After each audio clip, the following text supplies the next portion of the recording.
Hi everyone, welcome back to Wreath by Marguerite. Today I will be making the kit for this wreath. This is the 2025 wreath kit for Valentine's Day. I still do have some from 2024 if you're interested in looking at that as well. Today I'm going to show you how to make this wreath. It's what's called a storm door wreath. The original name for it is a pancake wreath, but I got tired of people saying, "Oh, can you eat it? Ha ha ha." No. What that means is that it is under 4 inches deep. See, if you look at it from this direction, it's super thin, but it still looks big and fluffy from this end. That differentiates it from a regular wreath so that you can put it behind a storm or a screen door without it being crushed. So follow along and enjoy all the tutorial where you see all the steps and how to put this together so you end up with a wreath like this. Follow along. Here we go.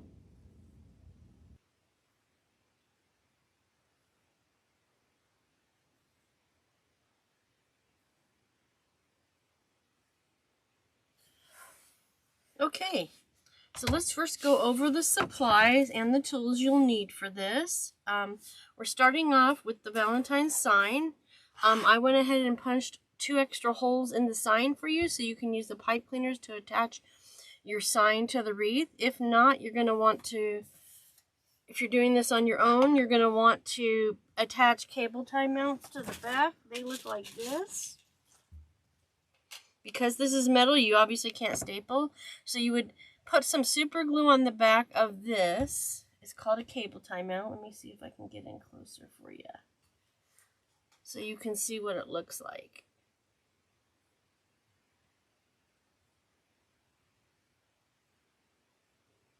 So you're putting super glue on the back of that little black square. It's about 1 inch in total, 1 by 1 by 1 by 1.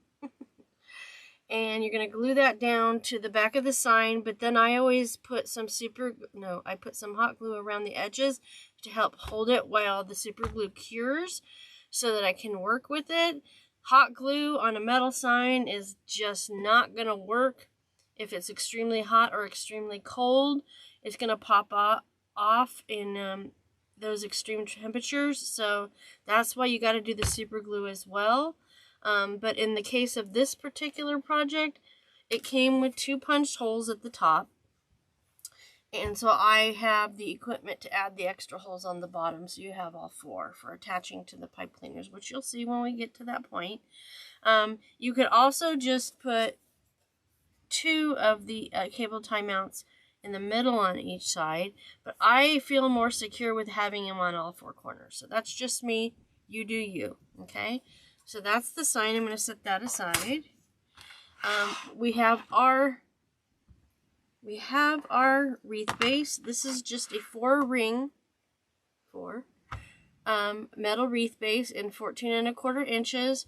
You need to make sure that they all have 4 rings and 6 crossbars.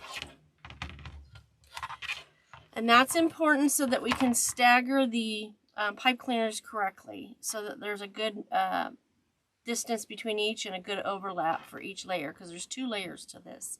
So on the outer 2 rings 1 and 2, we attach the pipe cleaners where the crossbars are. So 1, 2, 3, 4, 5, and 6. Let me bring it back out,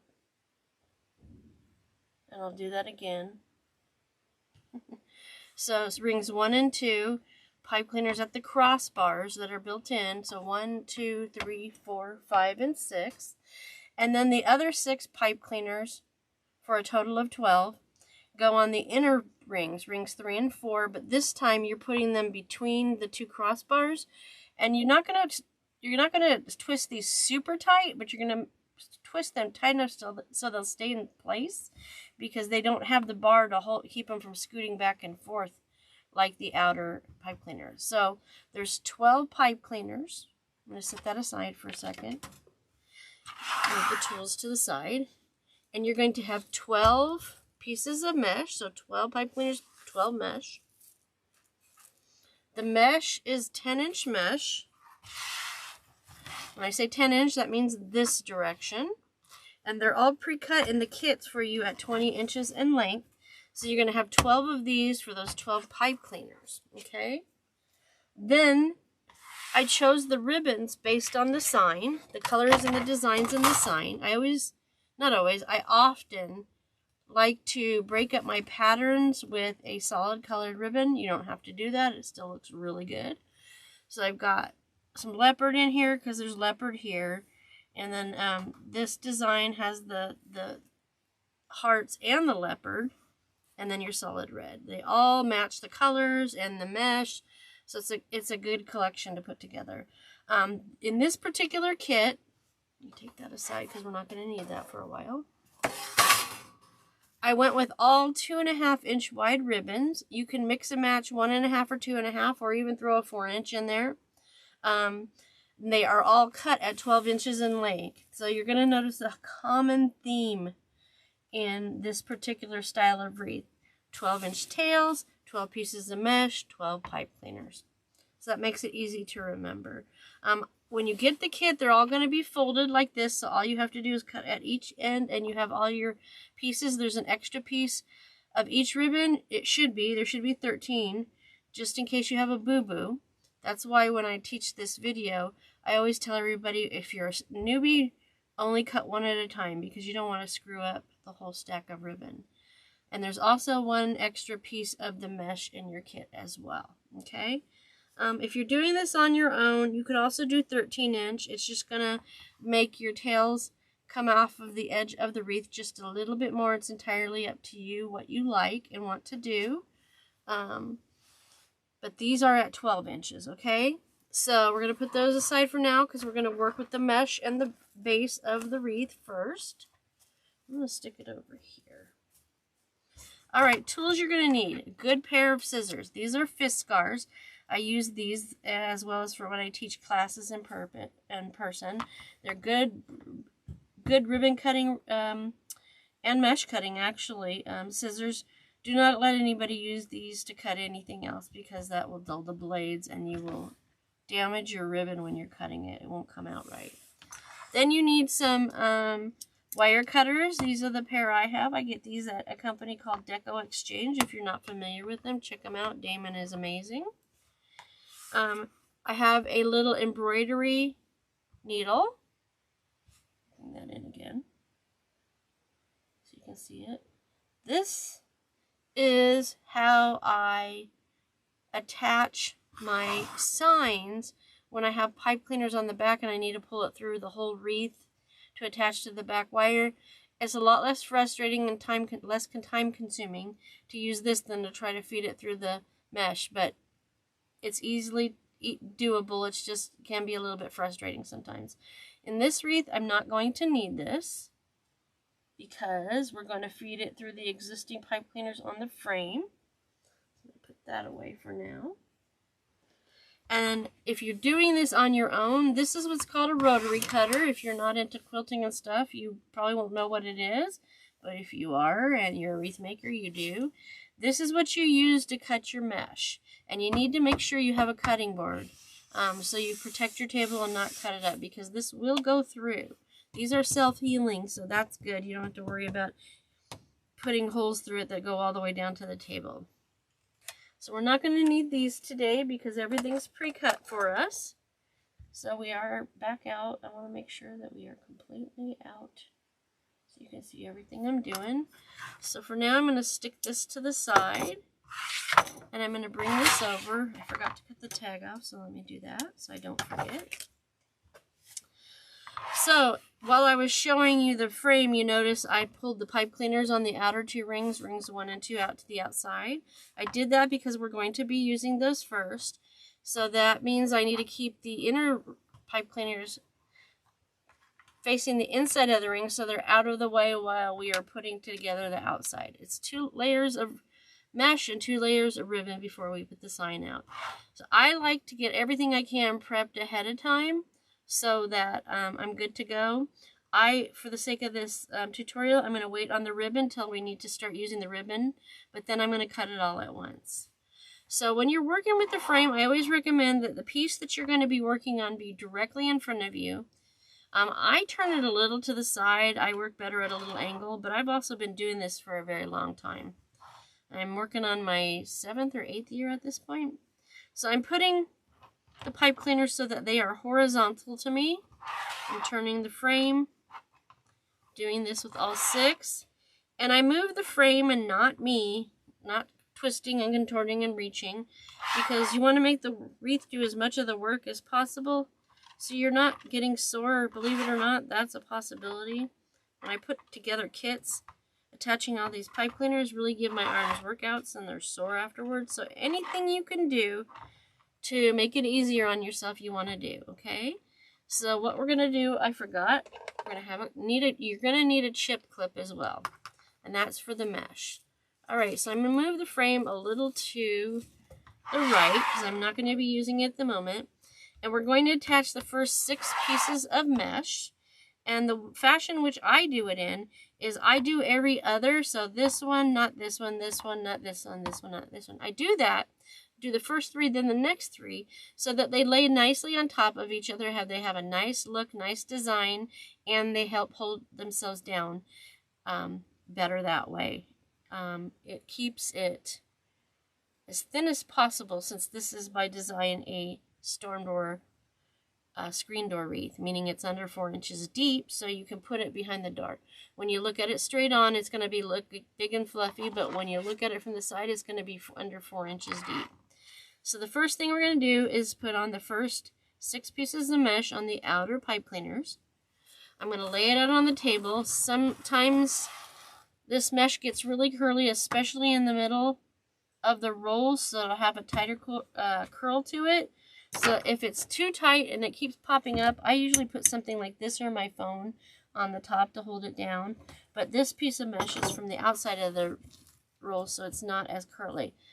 Keeping that in mind, your curl side goes down to the table, and you're going to find your center. You can do it 2 ways. You can either use a ruler, which I don't know where I put, but that's okay. We don't need it with this one. You either take a ruler or your mat and measure the length of your mesh and find your center, and that's where you're going to gather. This mesh is super easy because this white line is dead center on the mesh. If you had a solid colored mesh, you'd want to at least fold it in half. I find that's the easiest way to do it. And once you find your center, put a chip clip on the end and flip it around. And then you would do the same thing on this end to find your center. I use the clip to keep me focused on the center of the mesh, so I go right down the center, because mesh can be finicky and it will fight you. So, yeah. But luckily, we have a design mesh in this project, so we just have to follow this line here to stay right straight on center. So what we're going to do is we're going to put our thumbs on the outside of the mesh, and then we're going to take both hands and start gathering our mesh all the way up. You can either go towards the clip or bring it down to you. Again, trying to make it easier on your body. Making it do the work. We're going to bring it all the way to the top. I'm going to hold it there with one finger and pull the chip clip off. We don't need it now. And then just gather the rest of the way up to the edge. And then I take my thumb and forefinger and I hold it there till loosely, so that I can adjust the mesh by grabbing it down by my fingers if it's not a perfect circle. What you're looking to make sure is these 2 cut edges at the top and bottom are matching up, so it's as close to a circle as possible. I did a naughty. I grabbed the mesh towards the outside. Don't do that. Anytime you grab the mesh out here towards the outside edge, you are endangering yourself of causing a quote-unquote hole in the mesh, meaning your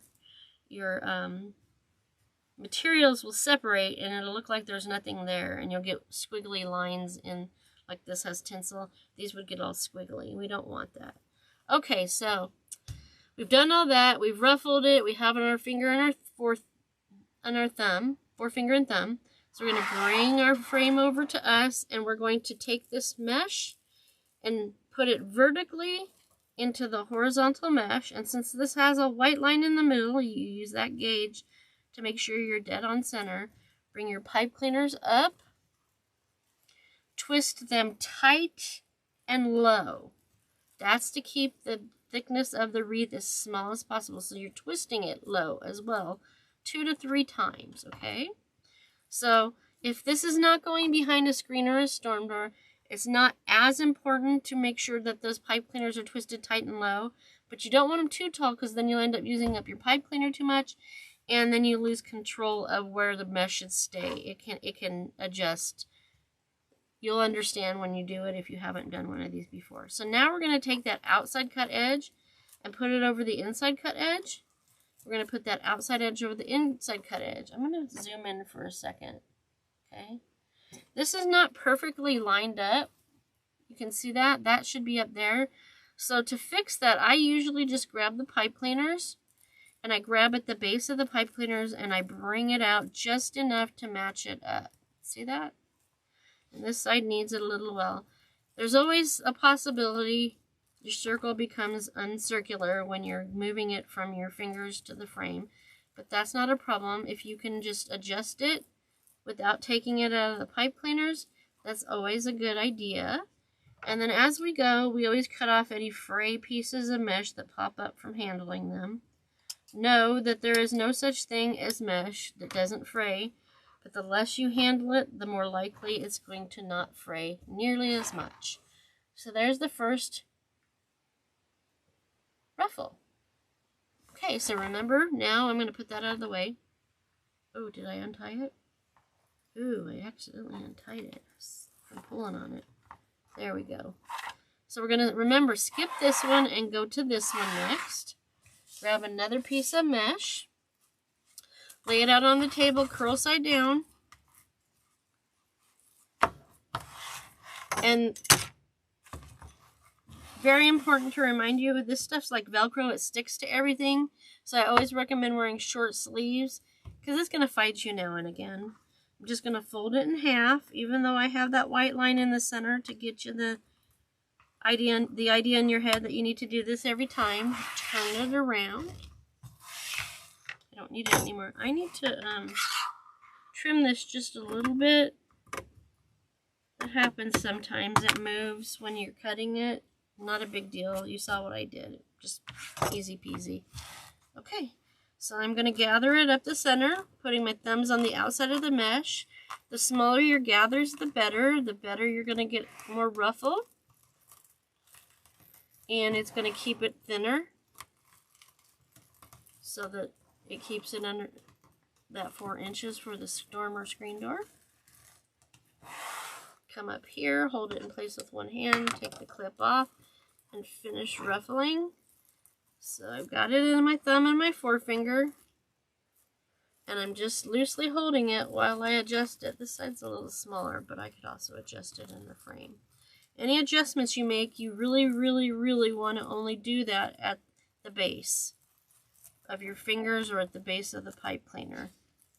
Okay, so now I'm bringing this over again, and I'm taking 2 hands, as you saw, and putting it in vertically, placing it so that that white line in the center is directly in the middle. Come on, this one went under the frame to try to hide. Again. Alright, bring those pipe cleaners up. Tight and low. They're pretty strong, so you can put a lot of elbow grease into them. 2 and 3 times low, you're going to put that pipe cleaner and get them up out of the way. And then you're going to take that outside cut edge of the mesh over the inside cut edge of the mesh. Outside cut edge of the mesh and inside cut of the mesh. And the reason I do it that way rather than turning it the opposite way, it allows even more of your mesh to be hidden and not exposed to catching on things. I have found this helps tremendously. So that needs a touch. See how these are popping up like that? You just manipulate them with your hands. They're going to fight you. It's completely normal. And it also helps to try to turn in the outer edge if you're especially if you're having a difficulty with it staying where it needs to stay. That will help it stay. And just keep in mind, we're going to put the other 3 on top. So this will lay flatter. Then there will be ribbon. Then there'll be another piece of mesh and ribbon. So it's not going to sit nearly as high as it sits right now. So that one is a little off. So I'm going to pull that just a little more. And I'm going to trim a little bit of that mesh. Okay. So we've got a couple of frays in there.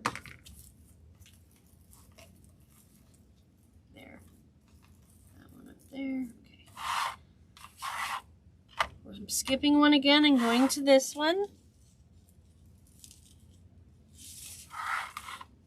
Laying it curl side down on the table. Use this to weigh it down while I'm measuring on this end. Fold in half to find your center. Clip it. The clip helps hold it down nicely in most cases. But like I said, most of the time I use my phone. So we're going to gather it with the thumbs outside of the mesh and using all your fingers to gather up, following that white line on this mesh. I won't lie, I prefer to use a pattern mesh when I'm making this style wreath because one less thing I have to think about. Plus it's pretty. In some cases, you're better off with a solid because I don't want to say your ribbon and your other things are too busy, but they have a lot more going on. So you don't want the mesh to have a lot going on too. I don't know. That's just me. Let me know what you think. I'm loosely holding it my thumb and forefinger, and I'm bringing this back over to me. I'm going to put that in there with that white line in the center, centered in the pipe cleaners. Bring this up. Tight and low. 2 or 3 times. And then put it in the air so it's out of your way. And I'm going to find my outside cut mesh and put it over my inside cut mesh. Outside cut mesh over my inside cut edge. This is curling up, so I'm going to curl it down before I decide if I need to adjust the mesh. Now, another thing to point out, if you're really struggling with the mesh and it doesn't want to work right as far as where it's placed, always remember the only part of this that the customer is going to see is the outer side. So that's the most crucial portion to make sure is nice and rounded. In both layers, this piece right here is going to be hidden by all the other elements. So keep that in mind. This dipped in a little bit, so I just went ahead and brought it out a little bit. This is super pointy. So obviously, maybe it's just the way I have it laying. There we go. That's better. And now I'm going to cut this. This is, oh, there it is. I missed one. Trash cans on the side of the table, so I just shove things off the table to go in the trash. Okay, so now we have the first 3 done. I'm going to bring it back out now. And I'm going to do the other 3 for this layer.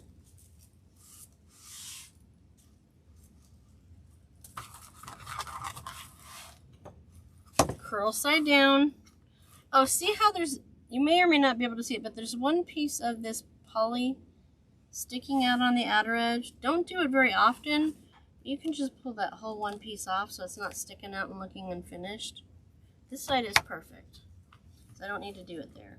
So I'm folding it in half again, finding my center, which is the white line. On the second layer, I won't do the fold. I think you'll have it by the end of this portion of the tutorial. So we're going to gather it into our thumbs, which were on the outside edge of the mesh, using all of our fingers to crawl. You can see how it wants to get away from me. So I'm just readjusting it. That's why I find it so helpful to use the chip clip, especially with the solid color meshes. Okay, I can already tell this is, pardon, been fighting hiccups. Let's see how it is before I put it in the frame. Sometimes it looks really funky in your hand. I'm getting it up by my thumb. Nope. So you'll release it. You don't want to do this too often. For some reason, this is the technique I use most of the time, and I'll do this on the second layer, where I just lay one hand at the top and crawl with one hand up the mesh. That looks so much better than the first ruffle. Bring that frame back over, and we're putting, remember our pipe cleaners are horizontal, so our mesh goes in vertical, centering that. Trying really hard not to angle the wreath. It's habit. Maybe I'll wait till I get to the top layer more. I often mix it up. I don't do it exactly the same way every time because, you know, sometimes I'm making 8 to 10 a day and I need to mix it up a little bit.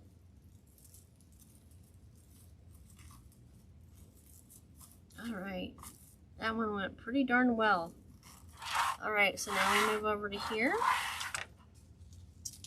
Get another piece of mesh. And like everything says, your kit comes with everything except for the tools. And you know, a lot of things you already have around the house, like the wire cutters, a chip clip, some scissors, a ruler if you need it. So there's not a tremendous amount of investment to get started or to make these products.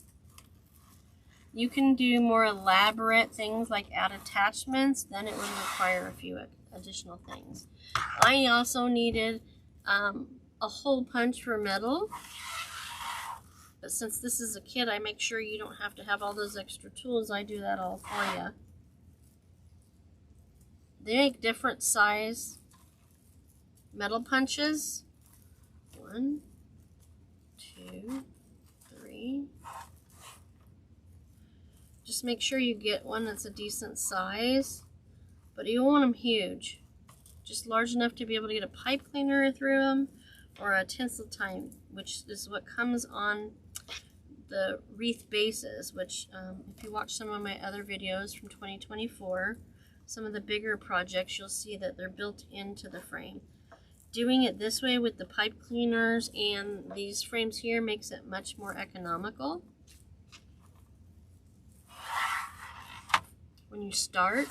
But the work frames won't work in this particular style of wreath because the work frames are elevated, and that means your wreath is automatically going to be a few inches deeper.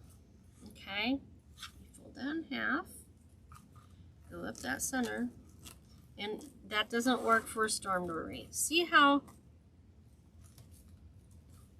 Bring it in. I'm going to show you what I'm talking about, the separating them. Don't know if you can see it, but right here the strings are not perfectly straight. They're wavy.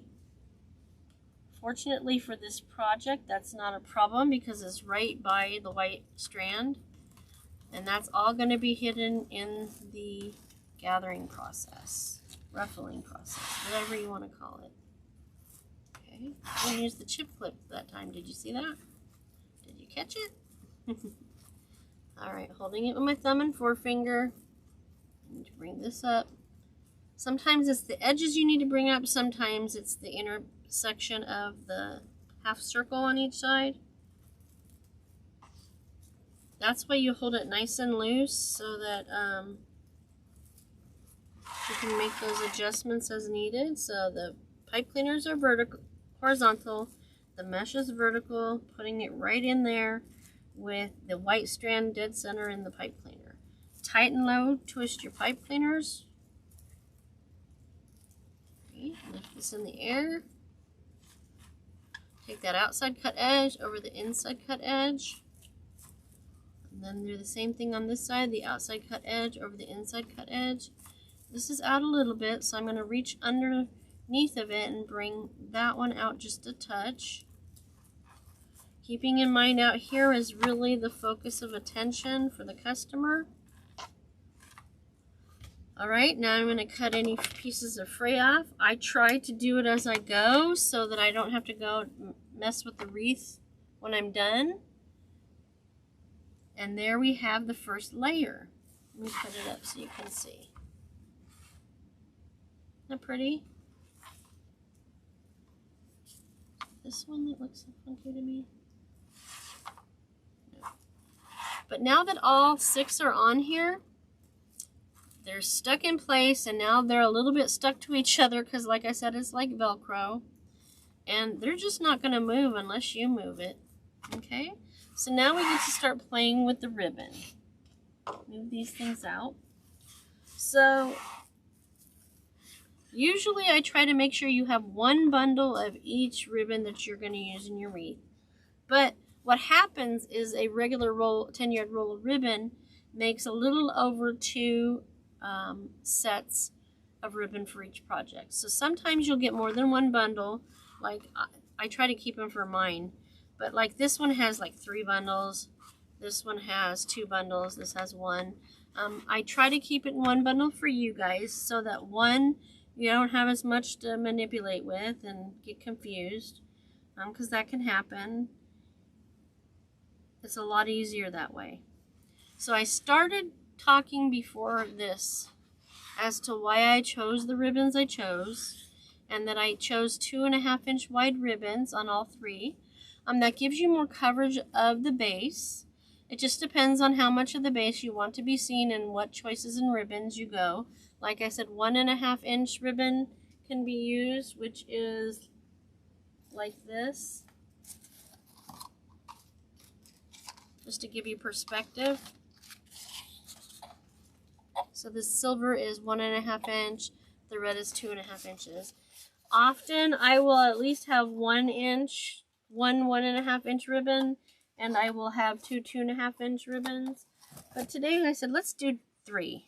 Let's do 3 that are 2.5. I want to do a little bit more coverage this time. So you can do, I would never do more than 3 ribbons on your ribbon tails, but you can go as low as 2. So I could take this out and just do these, or I could take it out and just do these, or like this. It's entirely up to you. I generally stick with 3 pieces of ribbon in a ribbon tail. Every once in a while I do something different, but you can do 2 1.5-inch ribbons and 1 2.5-inch ribbon, or 2 2.5-inch ribbons and 1 1.5-inch ribbon. Now when I use a 4-inch ribbon, I'm probably going to have an avalanche, but let me hopefully not do that. Give me a great blooper reel, right? Okay. This is a 4.5-inch ribbon. When I add a 4.5-inch ribbon to the mix, I only use it on the first layer that I build, so the back layer. And I use it and a 2.5-inch. So it would be these 2, or maybe even these 2 that I used on the back. And I always cut the 4.5-inch ribbon, or 4-inch ribbon. I don't know where I got 4.5. It's because everything else is 1.5, 2.5. So this is 4-inch, not 4.5-inch. If you try to find 4.5-inch ribbon, I'm sorry, I didn't mean that. So 4-inch ribbon.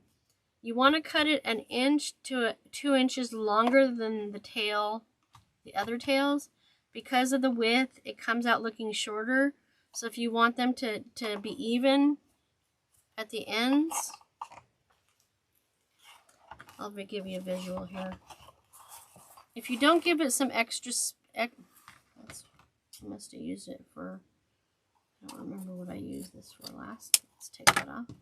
So if you don't cut this ribbon a little longer than this ribbon, it's not going to be even up here.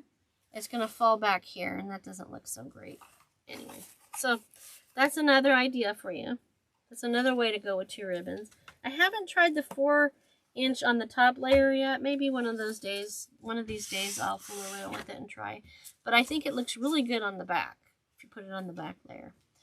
Okay, so all of that stuff out of the way, you have these 3 ribbons. I like to break up my patterns when I use the solid with the solid in the center. So in this project, I'm going to put the red ribbon in the middle, and I'm going to put this pink with the red and leopard on the top, and this on the bottom. And the reason I'm doing that is if I put this on the bottom, I think it's going to blend in with the mesh more, and I want my ribbon to stand out. So I'm going to put this against the mesh, and then I'm going to put this against that ribbon, and then this against that ribbon. Okay, so that's the method to my madness. You do whatever you want to do, you're comfortable with, you like. This is just a guide for you. Okay, so I'm going to start cutting the mesh. I'm going to do this one first, just to be difficult. Okay, I'm going to pretend like that's not there at the moment. So this is my ribbon for the leopard print. You see that it's folded in half at 12 inches. So what we're going to do is, the first thing we're going to do is we're going to find the center and put a couple of fingers in there so that we can cut the top edge and the bottom edge. Okay.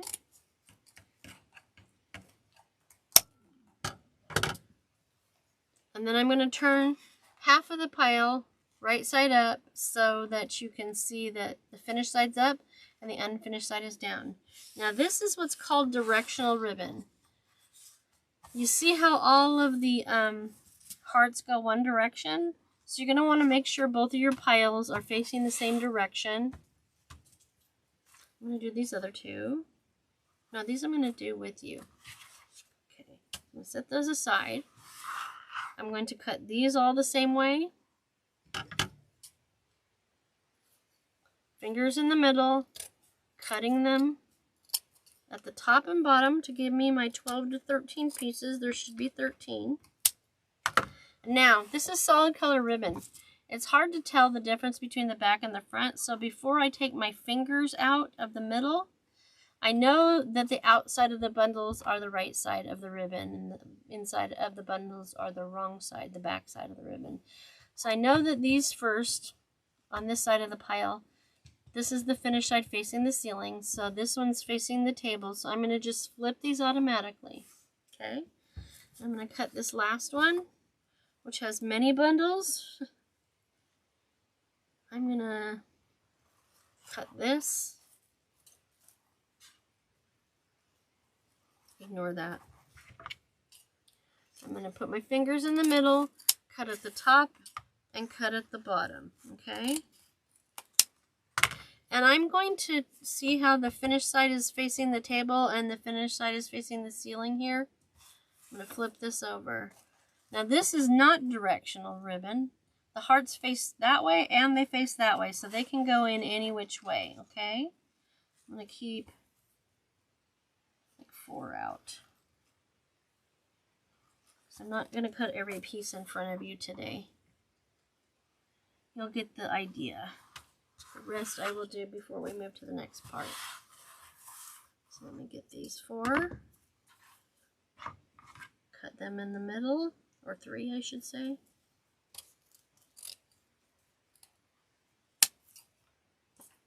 That was a spare part. That was from the beginning of the roll. Finger in the middle. Cut it.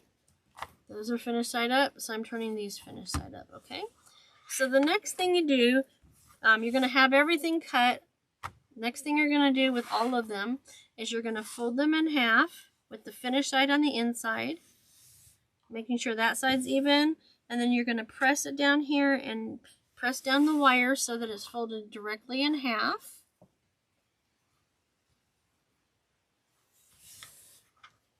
On each and every piece of ribbon. Okay?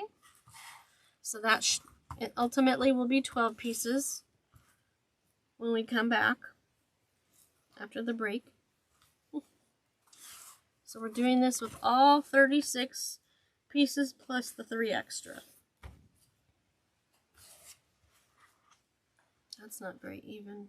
I need to change that. There we go. There's 2 of those. Okay, that pile had 5. Okay, here's an example I want to show you too as well. Don't freak out. Your ribbon is not damaged. It's really hard to see it, but there's little pieces of wire poking at the end of the ribbon.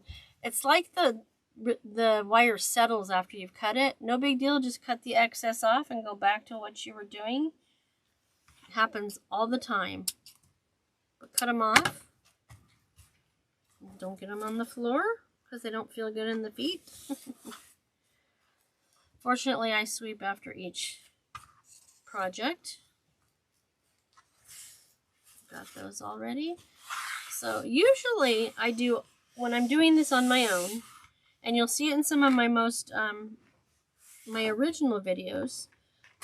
In the original videos I've done, the original tutorials I've done, I cut everything on camera. I measure everything on everything. Everything's done in every single solitary step. So the beginning of 2024 is where you want to go for my videos if you want to see every single thing cut, okay?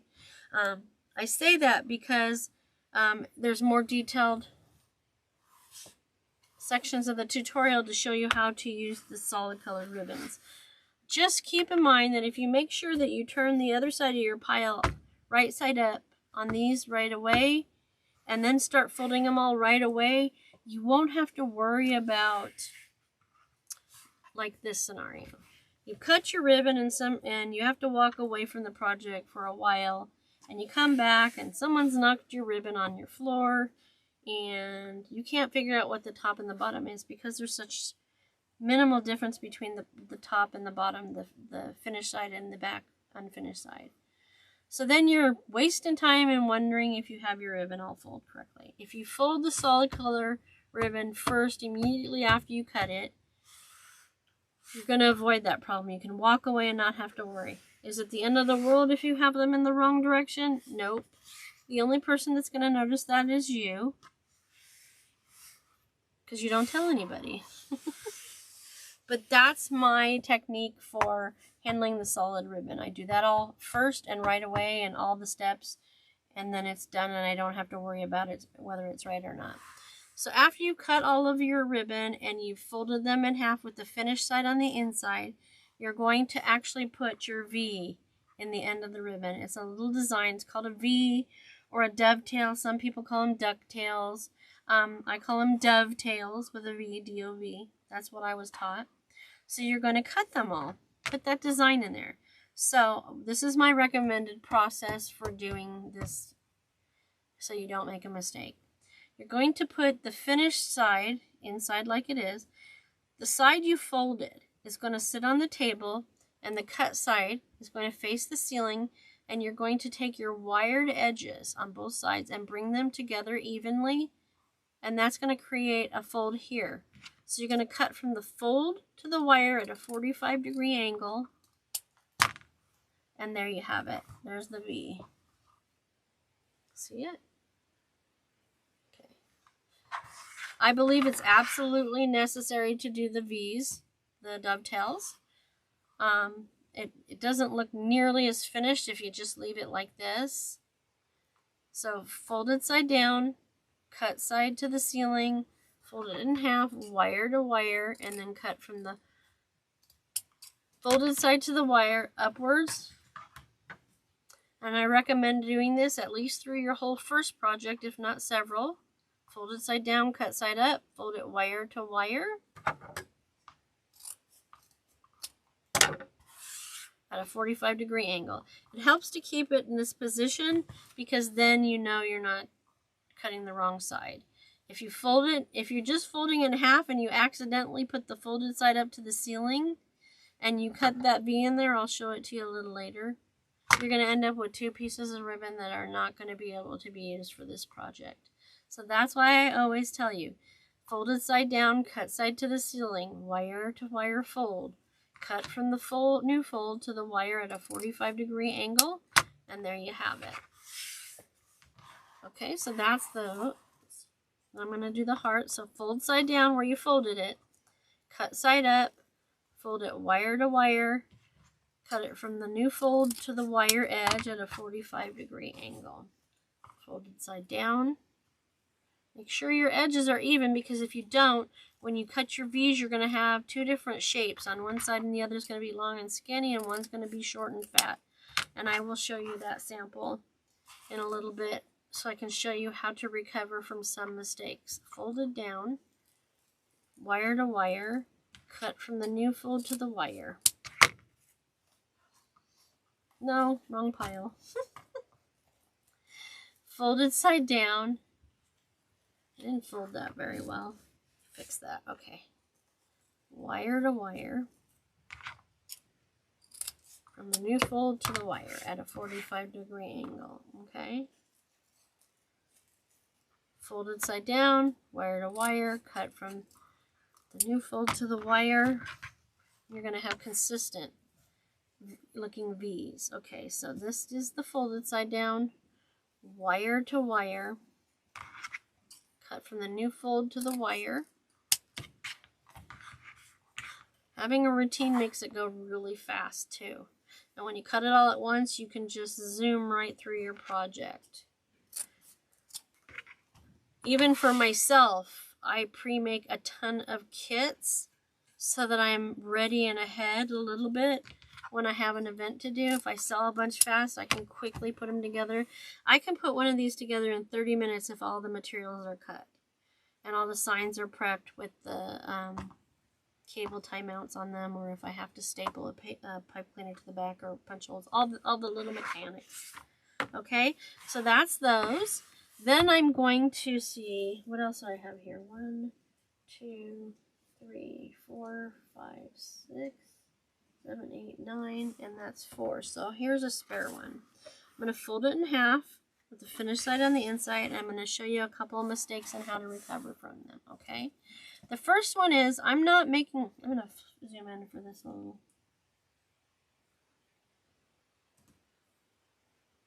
That's as far as it'll let me go. So I'm going to accidentally, but on purpose in this case, fold it where the wires are not meeting up. So I'm going to take and fold it wire to wire, knowing that the wires are not even, because I'm in a hurry and I just want to get done, and cut it from the wire, the new fold to the wire. And hopefully that you can see this. This is fat. This is short and stubby. See that? That's a bad thing, okay?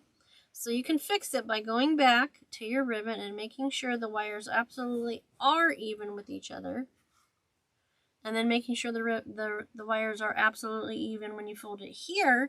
And you can go down to the point where you cut it and then just go in just a little bit and cut it. So now both sides are even, okay? You lose about 1/8 of an inch on the tail, but it's not a big deal, okay? So now, I'm going to cut these off for the sake of this example. I'm going to forget and not follow the directions Marguerite gave me, and I'm going to have the cut side down and the wire side up because I'm not paying attention, and I'm going to fold it in half like I'm supposed to, wire to wire, and I'm going to cut it from the new fold to the wire. Oopsie. Well, I didn't even cut it right. Oops. Okay, so this is what happens when you cut it from the folded side. That's why it's so important to have that folded side on the table and the cut side towards the ceiling. Okay?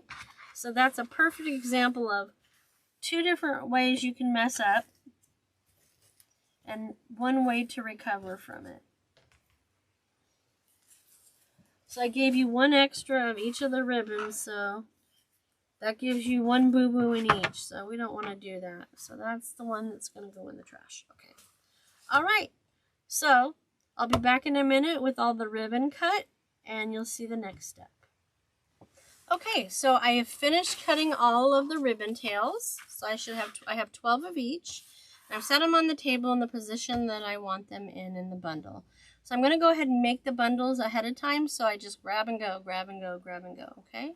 So I'm going to put the hearts inside of the red, and then I'm going to put these hearts on the back of the red. And that way when we go to make the wreath, you see this on top, this in the center, and this on the bottom, okay? So let's go ahead and get the rest of these folded up and ready to go. The only one we have to worry about being one direction on the hearts is the one in the very center on the top, so that makes it easy to identify quickly what's going to go where and what direction. And making the bundles like this just make it so much easier to me. Okay. See? I always check at the end to make sure everything's where it's supposed to be. You usually know that by how many you have left in your pile. You shouldn't have any left. And I'm just stacking them inside of each other easily.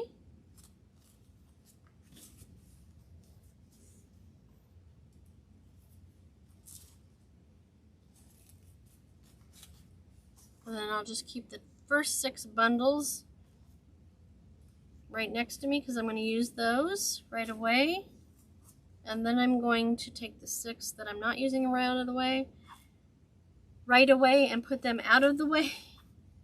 Okay, so what do we got going on here? I need to cut another piece of ribbon. Maybe I put too many. See, this is why it's important. So I have one with all three, two with all three. Why did that look funny to me? Three with all three. Ah ha ha! Look what I did here. I had a spare. 4, so 1, 2, 3, 4, 5, 6. Alright, so that should leave 6. 1, 2, 3, 4, 5, 6. Okay, I'm going to set that aside for now. A sip of water, a lot of talking.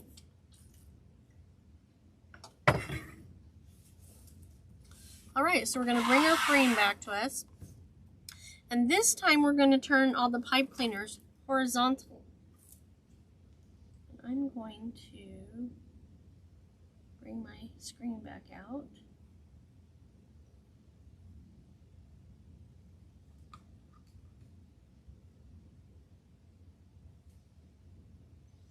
Come on, work machine.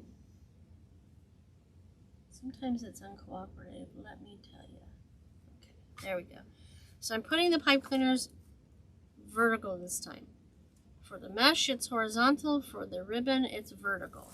And I'll do the same thing on all 6, so I'm not having to multitask with 2 hands when I need 3. This allows me to just go for it. And again, like I did with the mesh, I am putting the ribbon in 1, skip 1, 1, skip 1, 1, skip 1. Then I'll go back and do the 3 I skipped. Okay. Now on the bottom layer only, I'm going to open my first bundle like this, and I'm going to ruffle it up the center. I'm going to hold it with my thumb and forefinger. See why the fold was there now. It gives us our center. And then I'm going to take both sides of the ribbon and bring it down towards me at this point. Before I put it into the frame, I'm going to sneeze. Excuse me, the heater went on and it's still early in the season, so it's still kind of dusty.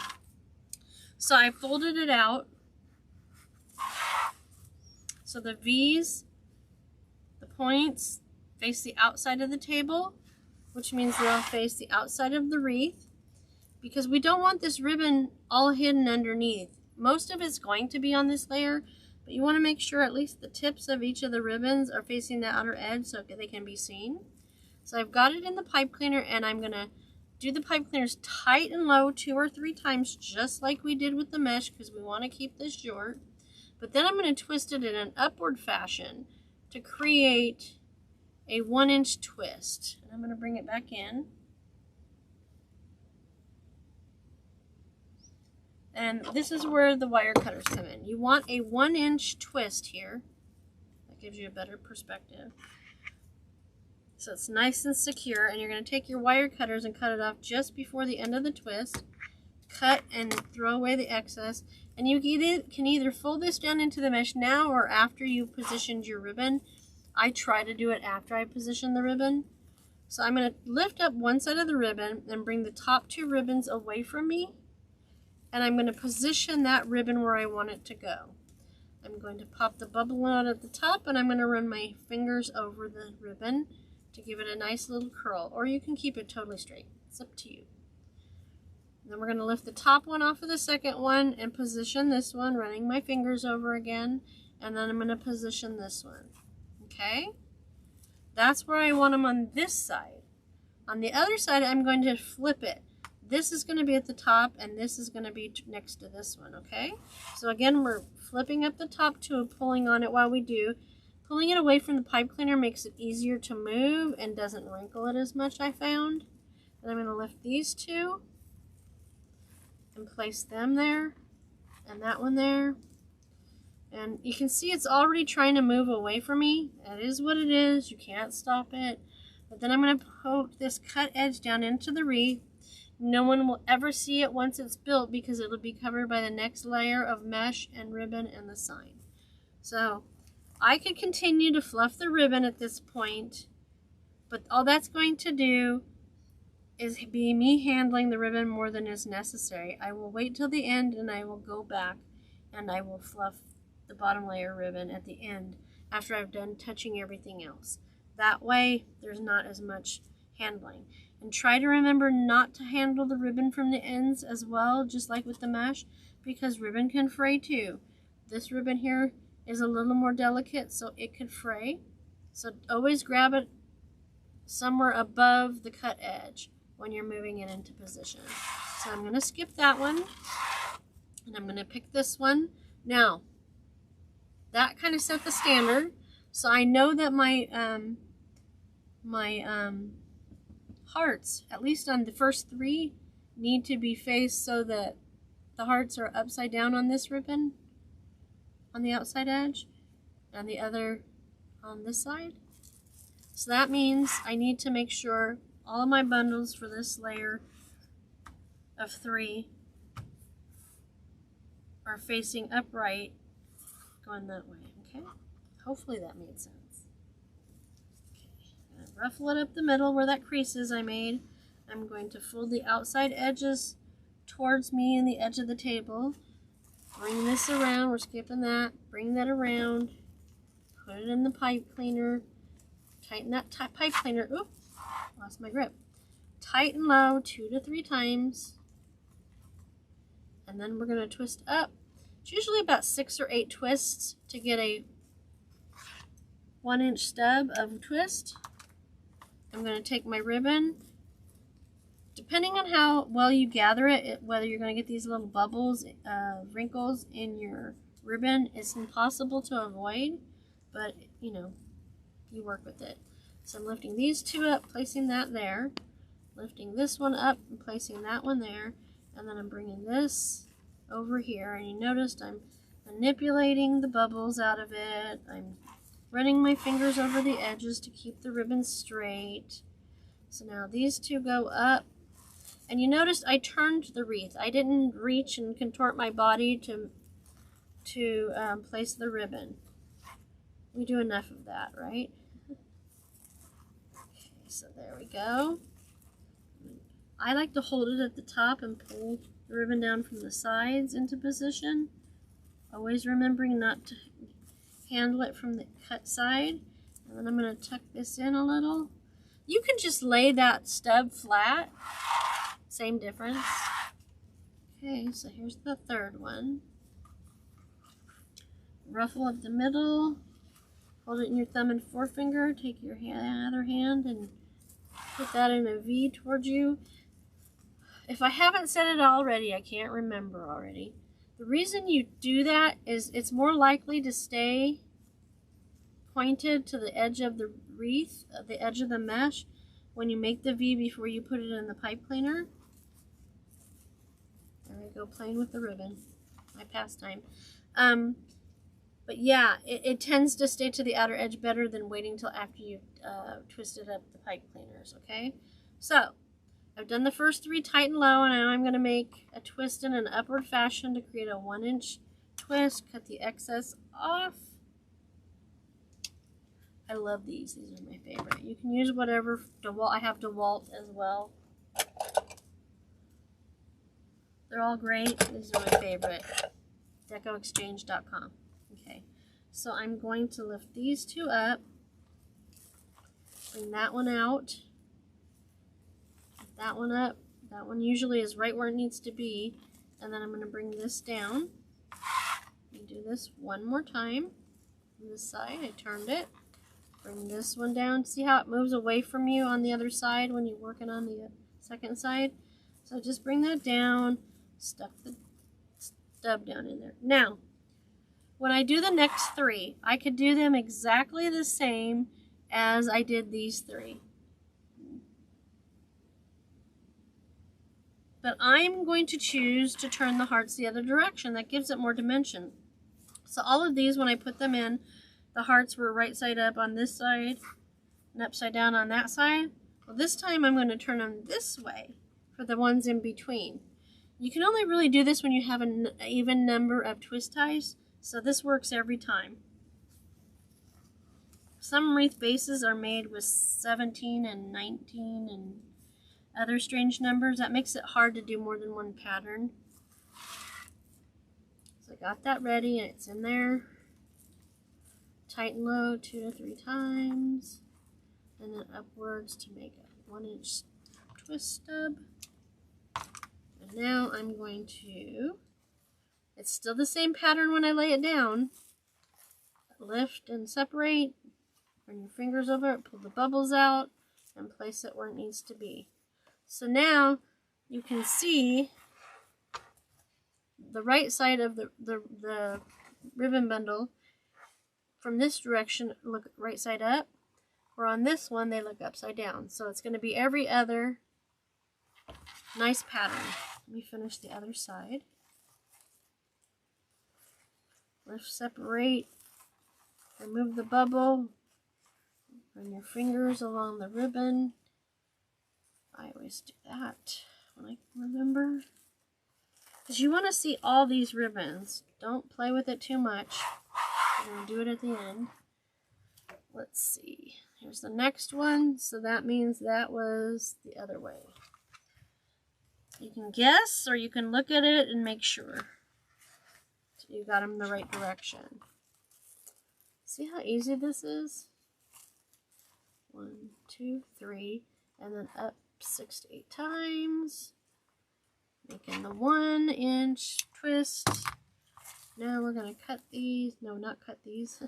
Spread them out. I'm okay. I promise. I have a little bit of cabin fever right now too, because we just got our very first huge snow of the year here in Nebraska. And yeah, outside is not something I enjoy doing right now, so I'm stuck in the house. If I have to go out, I do. Otherwise, no. So you notice I spread those all out. I'm going to tuck this in. I like to press down on it a little bit if you hadn't noticed. That also helps it stay nice and short. One more on this layer. Okay, so that was that way. So this one here is going to be the other way. This is the last one on this layer. You may or may not need these at the end. I will keep them to the side because I'm going to take a different approach on attaching the ribbon on the top than I did on the bottom layer. Okay, so I've made my V's. Coming over here. I just love these colors. They're so pretty and bright. We need that after the winter, right? After Christmas. Nothing wrong with Christmas, but by the time it's over, I'm ready for it to be over. Oh, I forgot I had one more to do.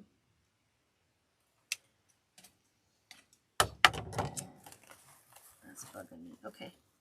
So I'm going to lift the top two up and pull on it a little bit to separate it. You can put a little elbow into this stuff. This stuff is not that delicate. You just have to keep in mind never to pull from the ends. The pipe fitters are pretty sturdy, so you can get things pretty tight in there.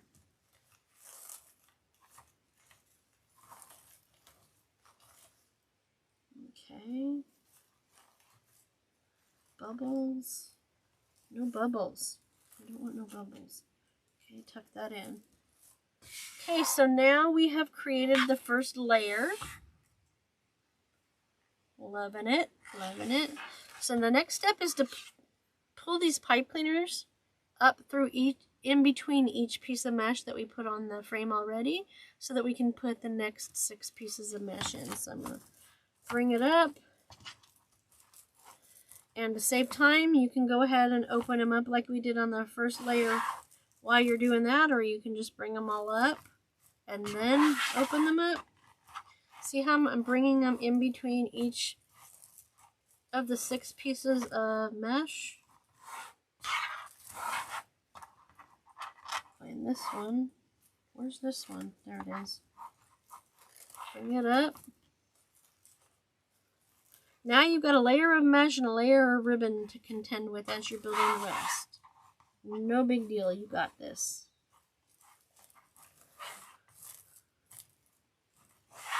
But it does get in the way. Won't lie.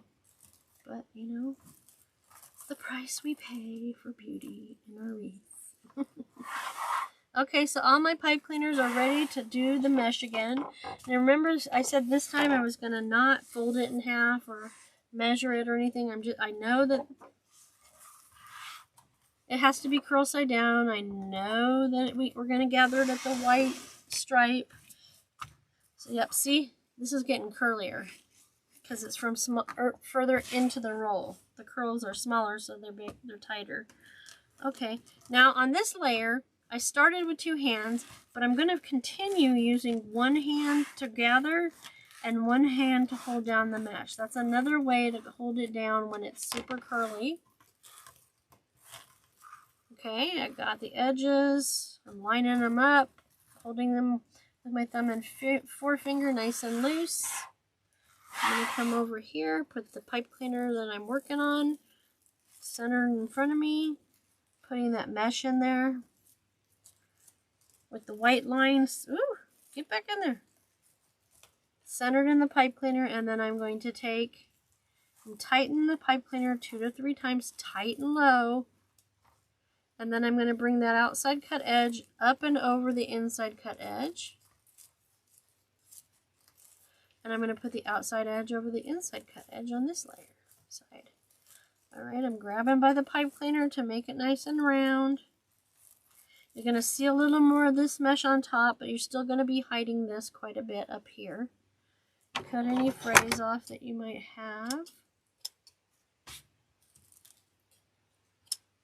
Skip one just like we did on the bottom. We're going to go here. Put this on our table, curl side down. Clip it right there where the white stripe is because that's our center. I'm going to start gathering it here. And then I'm going to just continue with 1 hand. Works really well for me. May not for you, but try all the different methods to see what's your most comfortable positioning when doing this, and gives you speed as well if you're doing a lot. I find that gives me speed as well. Brought this over. Pipe cleaners are horizontal. Put the pipe cleaners over the mesh at that white line we gathered at. Tight and low. Twist the pipe cleaner 2 to 3 times. I have made these before. Just a side note. Outside cut over inside cut edge. Outside cut edge over inside cut edge. And then I'm going to adjust it. I have made these before where I've made the mesh a little bit longer, probably about 23, 24 inches instead of 20. And I didn't worry about it laying flat. It just stayed really ruffled and it looks really good. But just remember, it's not a storm door wreath then because it's going to be a couple inches thicker. So there's that one. I'm going to skip this one for now and go to this one. I like to use the table to uncurl mine. It works. Clip it. Got a really bad one right there. No worries, I can sweep the floor. This is really not really curly. Okay, so here I go. And I'm going to continue with 1 hand. I just find putting my hand on it above where I'm gathering holds it a little more taut. And I've noticed my gatherers are a lot smaller and I have a lot more of them and I like that. Try it and see what you think.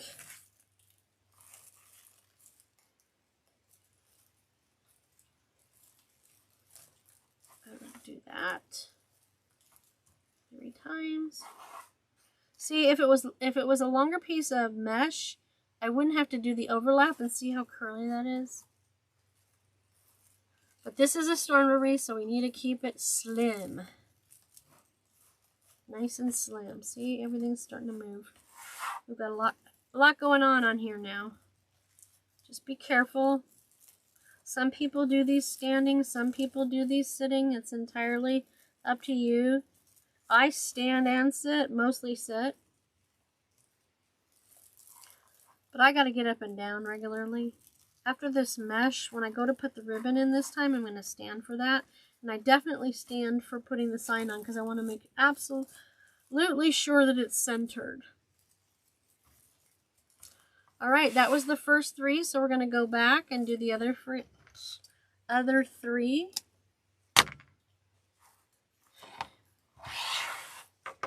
I'm always surprised at such simple words turning into tongue twisters for me sometimes. I'm going to put that there.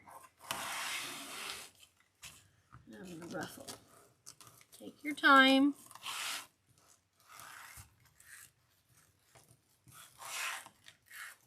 My batching has just kicked in. I'm trying to move faster and I don't want to do that because I'm teaching. All right. There we go. That looks good.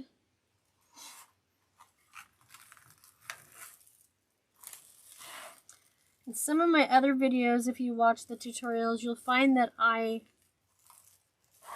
alter the ruffles a little bit if I want a wider wreath, meaning wider this way. You can make the inside part of the ruffle shorter than the outside part of the ruffle by gathering knot at the center. But you'll have to go look at another video for that. There's lots of great content on my page. I've been doing this for over a year at this point. I don't know when you're watching it. Okay, but yeah. All sorts of different twists and turns as far as different things that you can do to mix it up as well.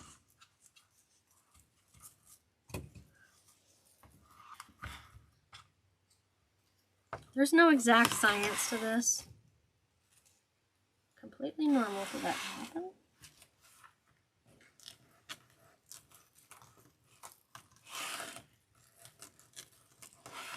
I mean, each project you make should be as unique as you are. And the process by which you make it, your customer or whoever else is looking at it beside you is never going to know. So you do the way that is best for you. That one's sticking up a lot, but that one will fix that. Okay.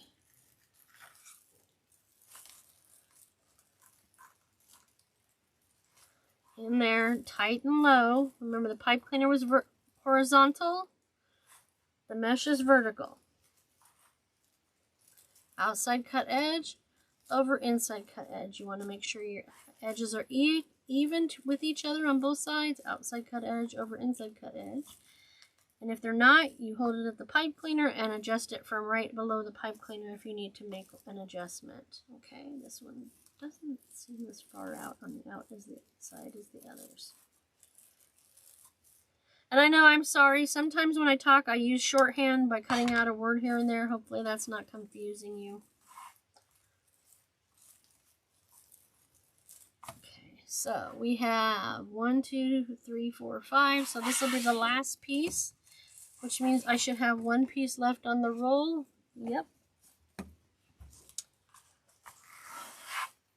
I still won't fix the ribbon on this bottom layer yet. Not till we're completely done, even though I desperately am wanting to do that right now. Just always tell yourself, don't touch it unless you have to.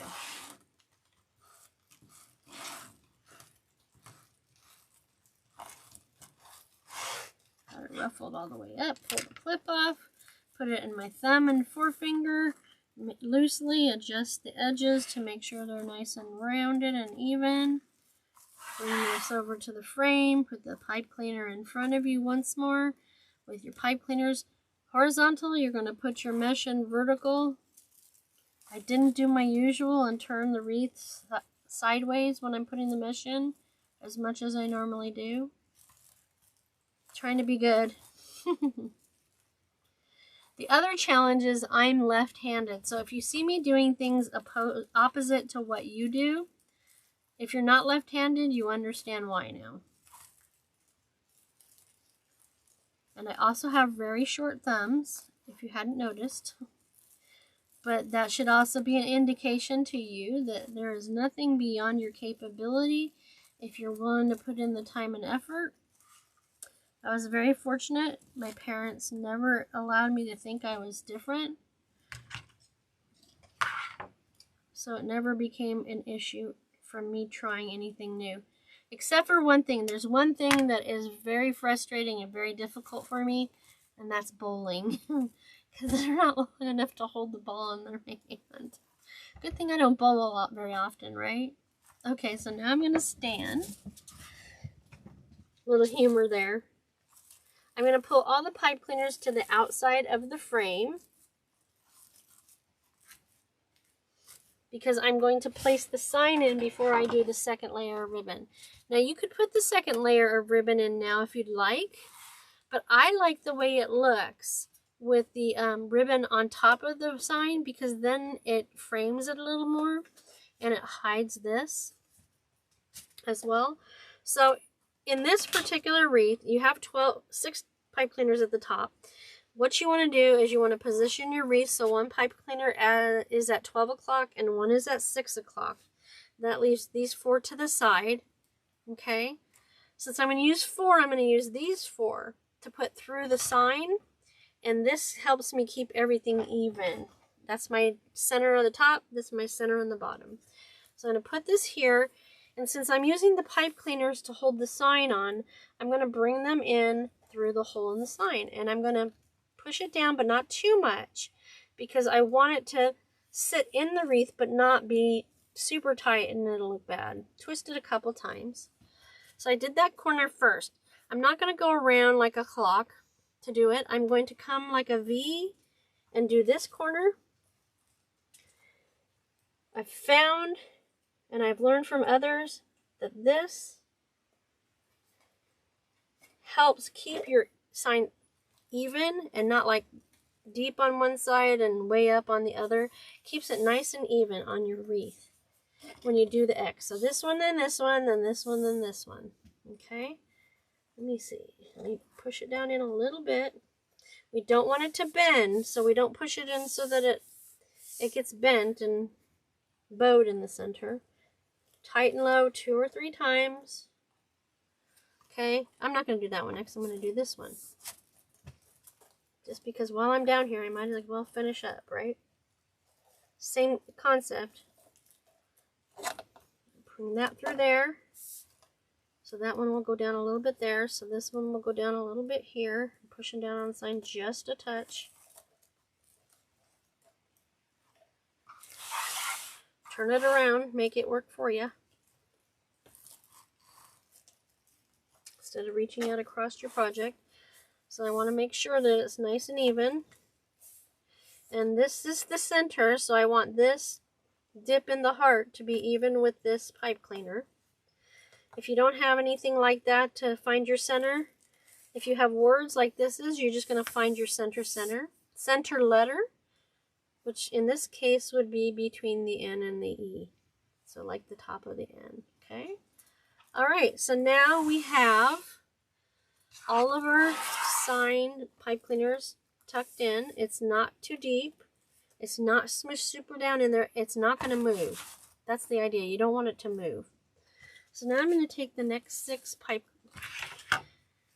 bundles of ribbon and I'm going to put them into the pipe cleaners. Okay? So I always do 12 o'clock and 6 o'clock last. That way those ribbon bundles sit on top of the bundles on the side. I almost always do this one, then this one, then this one. That way these 2 lay on top of these, and then these 2 lay on top of all of them. Okay? And I'm also going to do the same thing as I did on the bottom. I'm going to do the first 3 one way, and the second 3 the other way. So I got to think about it a little bit more, because I'm not doing them in a complete circle around this way in that fashion. I'm doing this one and this one. So that means this one and this one will be the same. This one and this one will be the same. So this one will be opposite of these. And you'll see all of what I'm talking about in a less confusing manner as I go. So this time, if you notice, I gathered it, but I didn't make the V. You know why? I really want to spread out the ribbon. Okay, so I've done 3 tight twists, and I'm going to bring the first 2 ribbons up and out of the way so I can bring this out here. Then bring the top one out so I can put that there, but it's more of a starburst than on the bottom. The bottom was important to do it in the V because we wanted to bring it out to the edge of the wreath so you could see it. This, you can see all of it. So I'm just covering more of the mesh up. So on this layer, it's definitely just an accent for the mesh. I'm also going to get, if you don't have one of these, you can use a pen or a pencil. Throw it on the floor. Pardon me. You can take a wooden dowel. Where's the one I used yesterday? There it is. This is a lot thinner than the ones back here. I think this is just too big. This size of a dowel, which is just about the same as a pencil or a pen. You can take a pencil or this. I got those in the craft store. And I'm just going to twist these around the pipe cleaner to give it a little bit of a curl. If you don't want to do the little curl technique, you can do it exactly how I did on the bottom, which was tight and low 3 times, then twist up. But you want to twist it up till it's a couple inches wide, because you're going to cut some of the excess off of the pipe cleaner, and then you're going to tuck it behind. Let me get something to bring it over as well. It doesn't really go, but it's a heart. This is an ellipse. You could also, if you're cutting off the pipe cleaner, and I'll show you over here, but not actually cut it, you could glue different accents in there to give it even more dimension. Okay, so we're going to go to this one. I'm curling it a little bit because even if you curl it a little bit, it'll lay perfectly behind a storm or a screen door. But I like that little bit more dimension, or I'll do these flat so you can see the difference. So those were in that way, so these will be in this way, okay? Putting that in there, tight and low 2 or 3 times. Now, if you were doing the technique like you did on the bottom, you would just continue to twist it up and then cut off the excess. I'm just going to cut this to even it up. You would cut off the excess and you would lift ribbons on one side and just tuck it under. And once you splay out the ribbon, you'll never see anything behind the ribbon, just the stub right here, which works perfectly for an attachment. But I chose this. This wreath is going to be my base model. Ha ha ha. No extras. Okay. I'm going to spread out my ribbon, but I'm going to do it opposite this time. I had this one at the outside and this one on the inside of the wreath. I'm going to do it backwards. Again, adding more dimension and whimsy. This is a pretty whimsical wreath. Definitely fun.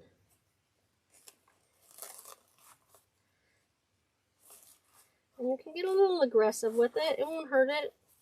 Unless it's really... that's part of why I love the linen ribbon.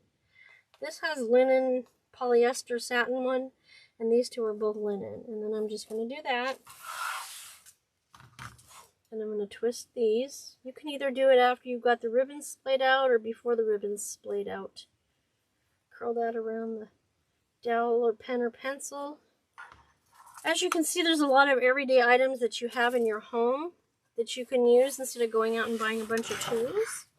Okay, let's do this one. So that means we're going to do this one next, and then this one after that, so that this lays on top of this.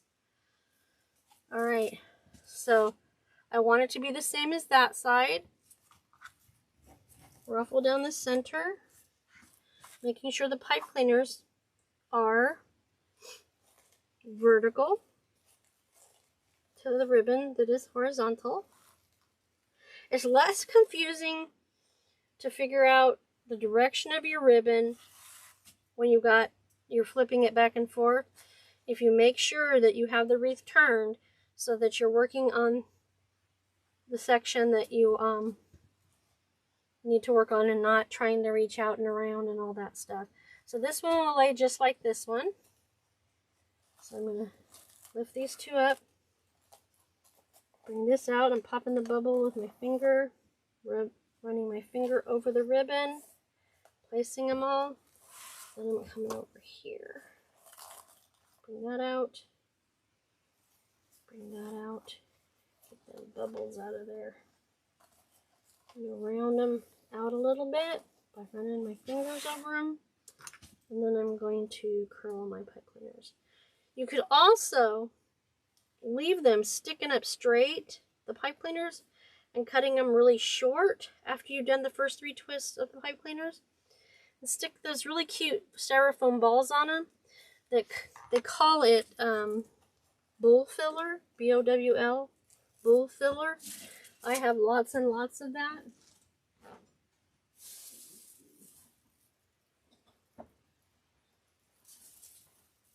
I'm not going to do it today. It's especially cute on patriotic stuff too. Okay, I just want one. Thank you. These are bowl fillers. They're really glittery. So you would just cut these down short and then just poke them in. Put a touch of glue on the tip of the pipe cleaner before you put them in. And you could just, you know, decorate that way. So that's another option. Those are all your hobby stores. Okay, throw that away. The next one's going to be this one, and it's going to lay on top of this one. I have it in front of me, so it's going to be the opposite of this one. So it's the same as that one. Ruffle down the center.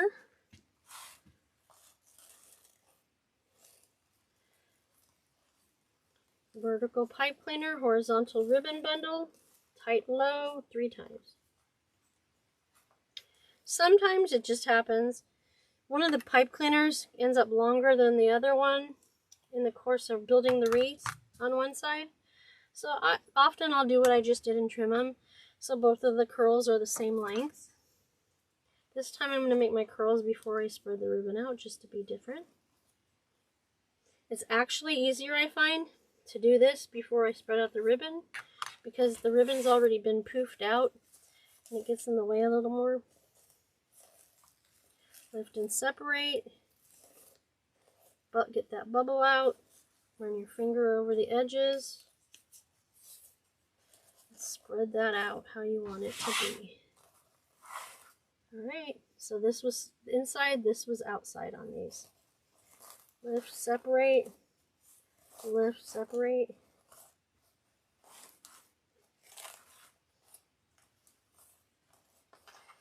Curl a little bit. So that leaves us with 12 o'clock and 6 o'clock. So these will overlap both. This one will overlap the other 2. So everything's overlapping evenly. So this one here was this way. So that means this is going to go this way. Okay? Right? Did I do it right? Yeah. Always questioning ourselves.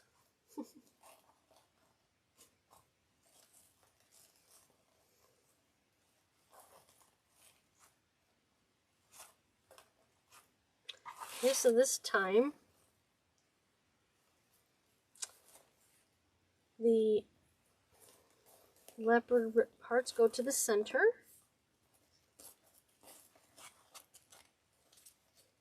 I wouldn't recommend doing it how I just did it. I always try to remember to pull the top 2 up and do the bottom first.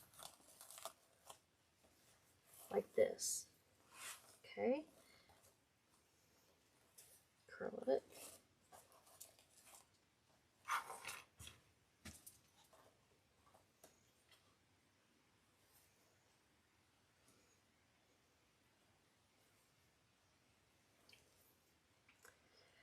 You'll notice that the pipe cleaners at 12 o'clock and 6 o'clock end up being longer. That's because they didn't go through the sign. So if you're wondering why that looked longer, that's why it is a little longer.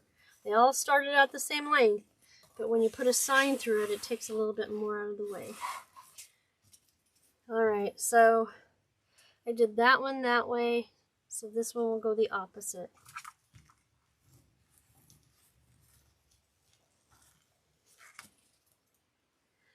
Bring that up. I already love this. I loved it about an hour ago, but this is the first time I've made this kit. I'm going to go ahead and be smart and curl this first. You can also, if they're long enough, after you curl them, pull them out so you can see the swirl. But since I didn't on the side, I'm not going to do at 6 o'clock and 12 o'clock.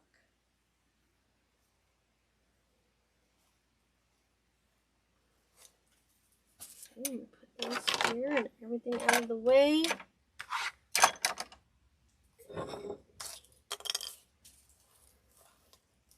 So I'm lifting the top two, placing this towards the sign. Down, down, curling, popping the bubbles out.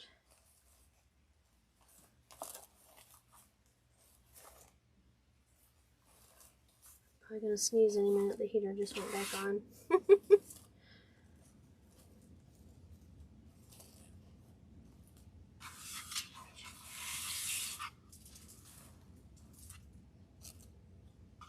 Okay, there it is. So there you have it. Isn't that cute? I love it. And like I said, you can always add more embellishments if you want, but the idea is to make a wreath that's nice and thin so you can put it behind a storm or a screen door without it being crushed. Again, it can go anywhere, but that's the whole idea of the thin design. This is less than 4 inches deep, which is perfect in that space. So once again, like every other time, I just wanted to tell you guys thank you for being here with me today.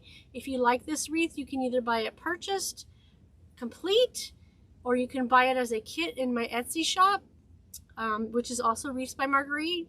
I have lots of other videos you can follow along with.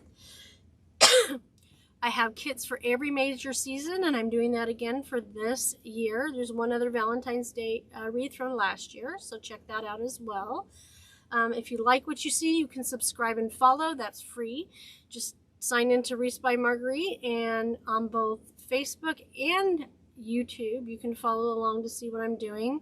I always put on Facebook the day before a video that I'm posting a video. My videos are usually posted on Sunday afternoons at 1 o'clock Mountain Standard Time, so stay tuned for that. And once again, I appreciate you. I appreciate you following along. I hope you make some of these projects. They're a lot of fun, and buying the kits makes it a whole lot easier and less intimidating. So thanks again, and everybody have a great day. Bye.